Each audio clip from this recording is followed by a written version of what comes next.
Assalamualaikum warahmatullahi wabarakatuh. Bismillahirrahmanirrahim. Alhamdulillah alladzi allafa baina qulubina fa asbahna bi ni'mati ikhwana. Allahumma shalli wa sallim wa barik ala nabiyyina Muhammadin al-Mustafa wa ala alihi wa ashabihi wa man ittaba'al huda wa ba'd. Para pemirsa Cahaya Ilahi, sahabat TV-mu yang berbahagia, as-shaimin as-shaimat rahimani wa rahimakumullah. Bersyukur kepada Allah Subhanahu wa taala kita masih diberikan kesehatan, baik kesehatan lahir, fisik ataupun kesehatan yang batin, sehingga kita bisa menikmati kebaikan-kebaikan bulan Ramadan, menggunakan waktu, kesempatan yang Allah berikan selama bulan suci Ramadan. Mudah-mudahan amal baik kita diterima Allah, inspirasi-inspirasi kebaikan terus lahir dari dalam diri kita, juga oleh orang-orang yang ada di sekitar kita. Tema kita pada kesempatan kali ini adalah terkait dengan istighfar. Sebagaimana kita tahu, di bulan Ramadan Allah Subhanahu wa taala memberikan banyak rahmat dan juga maghfirahnya. Ampunan Allah Subhanahu wa taala bukan hanya secara spesifik tapi umum diberikan kepada orang-orang yang mau meminta ampunan kepadanya. Nah, karena itulah istighfar merupakan salah satu zikir yang bukan hanya fenomenal tetapi memiliki arti yang sangat luar biasa di dalam Al-Quran. Pesan Nabi Nuh kepada kaumnya juga demikian. Faqultu astaghfiru rabbakum innahu kana ghaffara. Beliau sampaikan bahwa beristighfar itu sesuatu yang sangat penting, terutama adalah kepada Allah Subhanahu wa taala. Apa sih makna istighfar? Kenapa kita perlu istighfar? Kenapa kita perlu meminta ampunan kepada Allah? Nah, istighfar itu sendiri adalah thalabul maghfirah. Kita mencari ampunan dan penutupan aib dari Allah Subhanahu wa taala terhadap diri kita. Karena sesungguhnya istighfar itu adalah Allah menutup aib kita di depan saudara kita ketika kita masih ada, ketika kita sudah tidak ada. Selain itu Allah juga tidak membongkar aib kita di hadapan sesama kita. Dan bahkan dalam jangka panjang dan jauhnya adalah Allah Subhanahu wa taala menghapus dosa-dosa kita. Nah, karena itulah istighfar itu merupakan kebutuhan kita. Dan ada momen-momen yang sangat luar biasa yang kita perlu tahu. Istighfar itu jangan difahami bahwa kita beristighfar setelah melakukan maksiat. Dalam melakukan amal baik sendiri, maka istighfar itu sendiri juga dilakukan setelah melakukan amal baik. Contoh sederhana, selesai sholat, zikir pertama yang kita ucapkan dari bibir kita adalah beristighfar. Coba perhatikan sahabat TV-mu, para pemirsa Cahaya Ilahi yang berbahagia. Astaghfirullahaladzim, itu yang kita baca setelah selesai sholat. Padahal kita tidak melakukan maksiat. Kita baru melakukan sesuatu yang sangat luar biasa baiknya, yaitu sholat. Tapi mengapa kemudian selesai sholat kok kita istighfar? Itu maknanya adalah istighfar dalam rangka menjaga citra baik kita di hadapan Allah, juga seterusnya di hadapan manusia. Karena sesungguhnya begini, kalau seandainya manusia itu keburukan-keburukannya ditampakkan Allah, maka niscaya mereka akan malu berjumpa dengan sesamanya. Saya dengan para pemirsa bisa bercengkrama, saya bisa menyampaikan ini kan karena aib saya ditutup oleh Allah. Aib saudara saya ditutup di hadapan saya. Tapi kalau masing-masing kita mengetahui aibnya, niscaya kita nggak mau saling berjumpa, tidak mau saling bertegur sapa dan sebagainya, karena bisa jadi malu atau merasa kurang nyaman dengan aib-aib yang terbongkar atau diketahui oleh orang lain. Nah, karena itulah istighfar menjadi satu hal yang sangat penting dalam hidup kita. Bahkan kita beristighfar itu pertama setelah kita melakukan satu ibadah yang paling sakral, yaitu sholat. Astagfirullahaladzim, ya Allah, tutuplah aibku, tutuplah kesalahanku. Jangan kau buka aibku di hadapan manusia ketika aku hidup dan juga sampai ketika nanti aku sudah meninggal dunia. Ini makna istighfar yang pertama.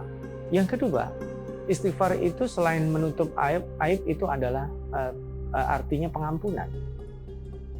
Ini bisa kita pahami bahwa kenapa kita meminta pengampunan dari Allah. Kita bisa lihat dari surat Ghafir, Allah memiliki sifat yang hampir sama, yaitu Ghafir dari istighfar, mengampuni. Berarti Allah itu sifatnya adalah Ghafiridz dzambi wa qabilit taub. Allah itu menutup aib dosa dan juga sekaligus menerima taubat.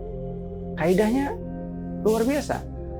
Allah Subhanahu wa taala biasanya terhadap para pelaku dosa itu tidak langsung divonis atau dibuka aibnya. Pertama kali seseorang melakukan maksiat atau dosa atau kesalahan, Allah tutup. Itu artinya ghafirul dzambi. Allah menutup aibnya. Jika dia tidak lanjuti dengan taubat, maka itu disebut dengan qabilit taub. Allah menyukai itu. Tapi faktanya orang melakukan kesalahan sekali, kadang ketagihan. Nah, biasanya setelah sekian kali melakukan kesalahan, dia baru ketahuan. Ada orang selingkuh ketahuan, percayalah itu bukan yang pertama kali.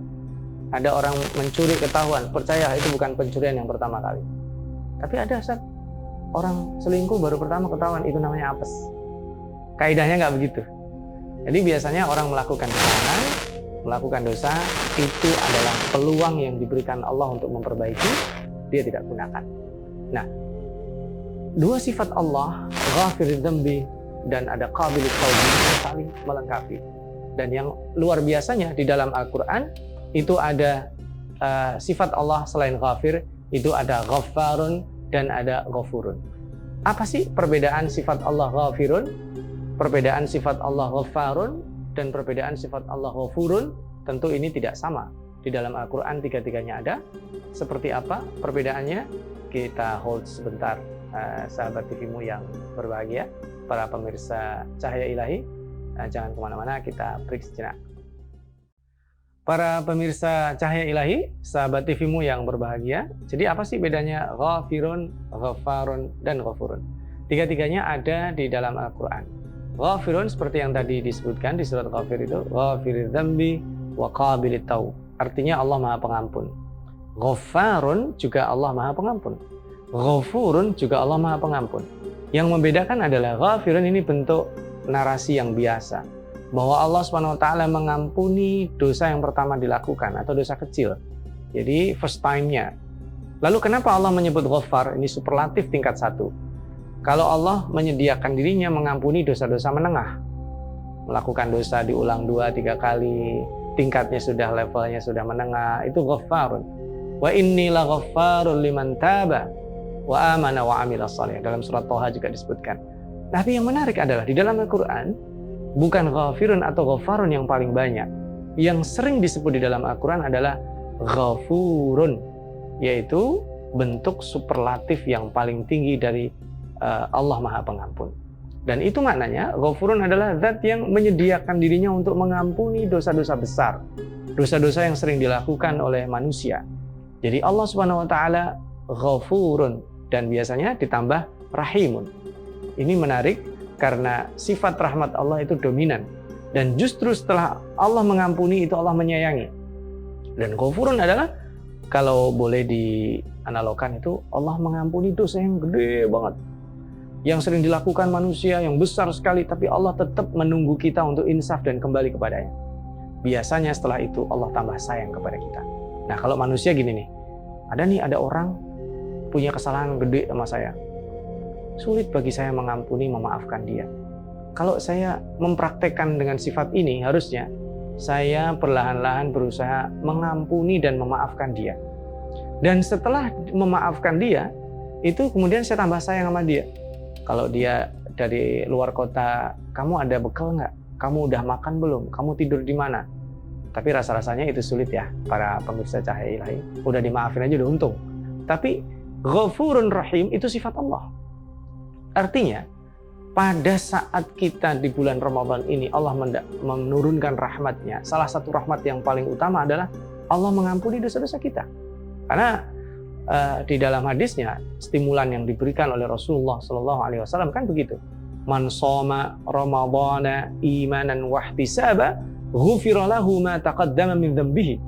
Siapa yang berpuasa di bulan Ramadan imanan, beriman kepada Allah, wahtisaban, dan menyerahkan urusan balasannya kepada Allah, dia percaya akan dibalas oleh Allah dan itu urusan Allah, ghufira lahu ma taqaddama min dzambihi, maka akan diampuni dosanya sehingga dia terlahir sebagai manusia baru, new version of him. Jadi ada manusia baru, jadi dia menjadi manusia yang terlahir dalam keadaan yang fitrah dan suci. Nah, ini menarik. Sahabat TVmu, para pemirsa Cahaya Ilahi rahimani wa rahimakumullah, 3 sifat ini yang disebutkan oleh Allah Subhanahu wa taala saling melengkapi. Artinya manusia berbuat salah disebut dalam Al-Qur'an zalimun. Lalu bentuk superlatifnya adalah dzalamun. Bentuk superlatif tingkat paling tinggi zalumun. Tapi coba kita perhatikan, ghafirun, ghafarun, dan ghafurun. Ghafurun paling banyak disebut. Allah menyiapkan dirinya untuk mengampuni dosa yang paling banyak, paling gede. Tapi apakah benar manusia itu kebanyakan melakukan dosa banyak dan gede? Ternyata tidak. Dalam Al-Quran itu yang disebut paling banyak bukan zalumun, bukan dzalamun, tetapi adalah zalimun. Zalimun li nafsihi. Kata-kata zalimina atau zalimuna itu paling banyak. Sesungguhnya kita manusia itu sebenarnya melakukan kesalahan bisa jadi sering, tapi nggak gede-gede amat.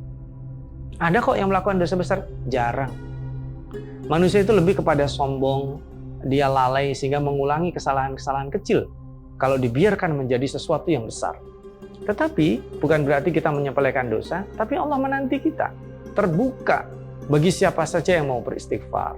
Karena itulah istighfar itu menjadi zikir yang luar biasa, terutama di waktu sahur. Nah, ini menarik. Kita masuk kepada bahasan berikutnya. Istighfar itu selain setelah sholat, ada waktu istimewa yang Allah sukai. Di dalam Al-Quran disebut wal mustaghfirina bil ashar. Orang-orang yang beristighfar di waktu sahur itu adalah orang-orang yang luar biasa.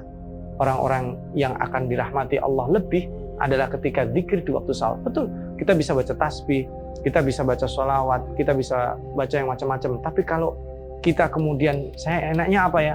Beristighfarlah. Karena wal mustaghfirina bil ashar, ada juga wabil asharihum yastaghfirun. Waktu sahur itu waktu yang istimewa.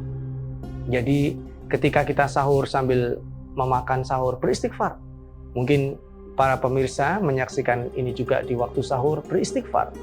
Mungkin sebagian ada yang membaca buku, beristighfar, bercengkrama dengan anaknya, dengan istri atau dengan suaminya, dan melakukan kebaikan lainnya, beristighfar. Karena beristighfar di waktu sahur itu menjadi sangat disukai Allah. Dan itu adalah waktu yang sangat istimewa. Dan dia bukan hanya sekedar menunggu datangnya waktu fajar, mengiringi sahurnya, itu adalah waktu produktif. Dia meminta kepada Allah, ya Allah, aib-aibku tutuplah, ya Allah, dosa-dosaku ampunilah, hilangkan, gantilah dengan kebaikan, ya Allah, berilah aku kesempatan untuk memperbaiki. Dan karena itulah akan membuat optimisme. Seseorang tidak akan pernah terjebak dengan masa lalu yang pernah dia lakukan.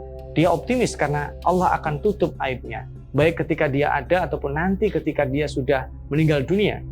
Baik ditutup di depan keluarga saudara dekatnya atau di hadapan orang lain. Karena ada juga loh, ada orang yang ketika hidup dikenal baik, ketika mati aibnya terbongkar. Ada juga orang yang kelihatan biasa-biasa, oh ternyata dia adalah penjahat kelas berat. Maka kita selalu beristighfar kepada Allah Subhanahu wa taala supaya diampuni Allah dan mendapatkan rahmat serta kebaikan terutama di bulan Ramadan. Ada satu kisah menarik sebenarnya terkait dengan istighfar ini, tapi nampaknya kita harus break dulu karena kisah ini cukup panjang. Kita akan sambung dengan kisah yang dialami Imam Ahmad bin Hanbal, murid Imam Syafi'i terkait dengan istighfar ini. Insya Allah setelah jeda yang berikut ini. Para pemirsa Cahaya Ilahi, sahabat TVmu yang berbahagia, tiba saatnya saya bercerita tentang Imam Ahmad. Mudah-mudahan bukan cerita pengantar tidur ya, karena sebentar lagi kita akan melaksanakan sholat subuh. Ya, ini sebagai penyemangat saja. Suatu hari Imam Ahmad bin Hanbal adalah muridnya Imam Syafi'i. Beliau ceritakan ketika beliau sudah tua, suatu hari entah kenapa saya tiba-tiba ingin jalan ke salah satu kota di Irak ya, disebutkan dalam manaqib Imam Ahmad di situ. Sesampai di kota yang dituju tersebut, Imam Ahmad bin Hanbal sudah datang waktu Isya, sehingga beliau melakukan sholat Isya secara berjamaah. Dan setelah sholat Isya, beliau bersandar-sandar, berbaring, rupanya enak gitu, tertidur. Lalu kemudian dibangunkan oleh bahasa sekarang marbot masjid ya, Syekh, kalau panggilan umumnya orang Arab ya Syekh gitu. Kalau Anda tidur jangan di masjid, Ya kayak kita hari ini juga nggak boleh tidur di masjid kan, karena beliau hanya bersandar. Dibangunkan karena waktu sholat sudah selesai. Maka bergeserlah Imam Ahmad ke teras masjid. Setelah sepi semua jamaah, Imam Ahmad masih di situ dan beliau bersandar sambil tertidur begitu ya. Lalu marbot masjid mengatakan, saudaraku, di sini tidak boleh tidur. Di masjid ini tidak boleh tidur. Singkat cerita, marbot itu dia tidak tahu tentunya karena zaman dulu belum ada medsos, belum ada foto, belum bisa selfie-selfie. Jadi tidak tahu bahwa yang dihadapi ini seorang imam besar yang terkenal pada waktu itu, Imam Ahmad bin Hanbal. Singkat cerita, marbotnya ngotot, Imam Ahmad gak boleh istirahat di masjid itu. Mohon izin, Anda harus meninggalkan masjid. Nah, beliau dalam tanda kutip setengah memohon supaya diberi kesempatan beberapa saat untuk di situ. Namun kemudian marbotnya memaksa, Anda harus meninggalkan masjid ini sekarang juga. Tidak lama setelah itu lewatlah seorang penjual roti, dan sang penjual roti itu akhirnya dengan santun sambil sering menggumamkan sesuatu di mulutnya yang tidak terlalu jelas, beliau menawarkan diri. Saudaraku, jika Anda berkenan, Syekh, Anda bisa menginap di toko roti depan masjid ini. Jadi tidak jauh dari situ ada toko roti dan menginaplah Imam Ahmad di toko roti tersebut. Singkat cerita, datang waktu fajar dan sholatlah mereka. Lalu Imam Ahmad menjumpai beberapa habit yang dilakukan oleh penjual roti ini. Salah satunya adalah setelah sholat membaca Al-Quran. Ini penjual roti itu membuat adonannya, dan ternyata setelah didengarin sambil membuat adonan itu sang penjual roti ini beristighfar. Astagfirullahaladzim, astagfirullahaladzim, astagfirullahaladzim. Luar biasa. Dan kemudian dia disamperin sama Imam Ahmad. Wahai saudaraku, Anda beristighfar dari semalam sampai sekarang. Apa yang memotivasi itu? Kemudian beliau menjawab, sang penjual roti mengatakan, saya dengan istighfar ini hidup saya jadi tenang, nyaman, tidak terhantui dengan kesalahan, dan tidak takut dalam berbuat. Dan satu lagi, semua keinginan saya dikabulkan oleh Allah. Oh ya? Ya. Semua yang saya inginkan tidak ada, maka nyaris semuanya tidak ada yang dikabulkan oleh Allah kecuali satu aja. Sampai sekarang ada satu keinginan saya yang belum dikabulkan.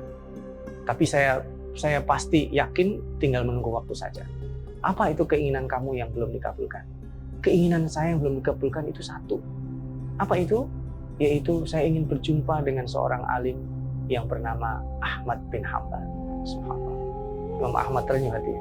Lalu kemudian dia mengatakan, ketahuilah saudaraku, permintaan Anda kepada Allah sudah dikabulkan. Maksud Anda, sayalah Ahmad bin Hanbal. Akulah Ahmad bin Hanbal. Dipeluk, dan ini diceritakan bahwa Imam Ahmad merasa dikirim oleh Allah untuk mengabulkan doa sang penjual roti yang membiasakan diri untuk beristighfar setiap saat. Nah, para pemirsa Cahaya Ilahi, sahabat TV-mu yang berbahagia, maka beristighfarlah. Istighfar ini bukan hanya mendatangkan rahmat, mendatangkan maghfirah dan ampunan Allah, tapi juga akan mengabulkan keinginan-keinginan kita dalam hidup kita yang sebagaimana kita tahu memang tidak langsung dikabulkan Allah, karena Allah akan memenuhi segala kebutuhan kita. Nah, para pemirsa, Rasulullah SAW sebagai manusia terbaik, orang yang paling bertakwa, beristighfar kepada Allah Subhanahu wa taala, digambarkan, dideskripsikan dalam beberapa hadis. Nabi Muhammad SAW beristighfar itu sehari 100 kali. Bayangkan, beliau beristighfar 100 kali. Istighfar yang 100 kali itu dilakukan oleh orang yang diampuni dosanya, baik yang sudah lalu ataupun yang belum terjadi. Dan istighfar 100 kali itu bukanlah sesuatu yang berat. Coba nanti para pemirsa Cahaya Ilahi, coba dites di rumah. Astagfirullah, astagfirullah, astagfirullah. 100 kali, coba dites berapa menit. Insya Allah tidak lama. Dan ketika bibir kita terbiasa beristighfar, paling tidak itu akan mengerem segala sesuatu pada saat kita terkejut atau latah atau hal-hal yang kurang baik. Kita kesandung batu kecil, astagfirullahaladzim. Bagus kan? Daripada kesandung kita ngomel-ngomel, kemudian kita kejedot, atau kita kelupaan, astagfirullahaladzim, ketinggalan HP-nya. Astagfirullahaladzim, istri saya ketinggalan. Nah itu naudzubillah min dzalik, sampai ketinggalan istrinya, ketinggalan anaknya. maka beristighfar akan mencegah hal-hal yang kurang baik. Nah, karena waktu kita sudah hampir habis, saatnya kita bawa pulang takeaway lesson. Yang pertama, istighfar, meminta ampunan kepada Allah, tidak hanya kita lakukan pada saat kita melakukan maksiat atau kesalahan yang tidak sengaja atau disengaja, tapi ini juga lebih merupakan kebutuhan kita, karena kita meminta supaya Allah menutup aib-aib kita, dosa-dosa kita, jangan sampai dibeberkan di hadapan manusia, di dunia ketika kita hidup atau ketika sudah mati, ataupun kelak ketika di akhirat. Kita berharap Allah tetap menutup dosa-dosa kita selama-lamanya. Yang kedua, beristighfar ini akan mendatangkan rahmat dan maghfirah Allah. Dan yang ketiga, membantu terkabulnya pemenuhan doa-doa dan keinginan kita. Mudah-mudahan kita bisa mendawamkan istighfar, mulut kita mudah dan akan dengan baik sekali kalau apa-apa yang keluar adalah istighfar kepada Allah Subhanahu wa taala. Mudah-mudahan bermanfaat. Mohon maaf atas kekurangan, kekhilafan dan keterbatasan. Nasrun minallah wa fathun qarib wa basyiril mu'minin. Wassalamualaikum warahmatullahi wabarakatuh.